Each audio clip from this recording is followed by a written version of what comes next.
আসসালামু আলাইকুম। তো আজকে আমরা আসলাম সাটুরিয়াতে। সাটুরিয়ার এখানে আমাদের সাটুরিয়াতে একটা বিখ্যাত ঝালমুড়ি দোকান আছে, যেটা আলুমুড়ি নামে পরিচিত, দীপু ভাইয়ের আলুমুড়ি। তো পাশে আর একটা কুদ্দুস ভাইয়ের চটপটি আছে, ফুচকা আছে কুদ্দুস কাকার। তো এইটা থেকে সাবধান, আপনারা এইটা দেখবেন সবসময় যে দীপু ভাইয়ের অরিজিনাল, যে উনি যে ঈদ মুড়িটা বানায় আলুমুড়ি। তো দীপু ভাইয়ের আলুমুড়িটা বেস্ট। উনি এই নতুন দোকান নিছে, ডিসেম্বর মাসেই নতুন দোকান নিচ্ছে। তো আমি আসতে পারি নাই, তো আজকে আসলাম। অনেক ভালো একটা জায়গা করছে দীপু ভাই। তো দীপু ভাইয়ের আসলে দোকানটা অনেক সুন্দর, আর খাবারটা জাস্ট বলার মতো না। দীপু ভাই আছে। আর আমাদের অর্ডার হয়ে গেছে। এই যে শাস্ত্রা বসে আছেন, শাস্ত্রা সবাই একটু হাই দাও। শাস্ত্রা বসে আছে খাওয়ার জন্য। তো আমাদের অর্ডার দেওয়া হয়েছে দীপু ভাইয়ের কাছে, কিছুক্ষণ পরে দিয়ে দিবে। তো এটা ভিতরের জায়গা করছে দীপু ভাইয়ের মুড়ি ভর্তা, চটপটি, ফুচকা।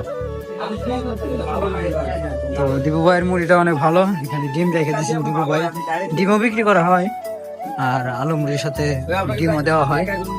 আপনাদের দেখাই যে মুরগির পায়া দিয়ে দেওয়া হয়। এখানে আছে ঘুগনি, আর এটা হলো সে আলু ভাই যে আলু মুড়ি বানায়, আলু মুড়িটা খুব ভালো হয়।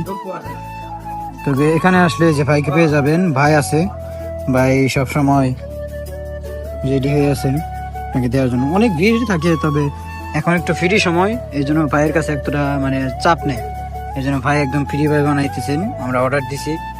তো ভাই এরকম বাইরে অনেক জায়গা করছে। আগে অনেক ছোট একটা জায়গা ছিল, যেখানে 5টা চেয়ার ছিল, শুধু টেবিল ছিল 5টা, ওই যে মোড়া বলে ওরকম টেবিল ছিল। তো এখন ভাইয়া এমন সুন্দর করে ডেকোরেশন করছে, এই জায়গায় ছাতা দিয়ে দিছে, সুন্দর একটা পরিবেশ। বিকালবেলা আরো সুন্দর হয়। তো আমরা আস্তে আস্তে একটু লেট করে ফেলছি। তো লেট করার কারণে একটু ভালো একটা জায়গা, যে এখানে ভাই লাইটিং করে দিছে, চেয়ার একদম সেটিং করা, অনেক সুন্দর জায়গা। ভাইয়ের এই স্পেশাল আলুমুড়ি, এই যে দীপু ভাইয়ের চটপটি, ফুচকা, আলুমুড়ি, তো অনেক ভালো হয়। ভাইয়ের চটপটিটা খুবই ভালো লাগে। এটা হলো দোকানের ভিতরের সাইড, এখানে 4টা টেবিল আছে, ডেকোরেশনটা খুব সুন্দর।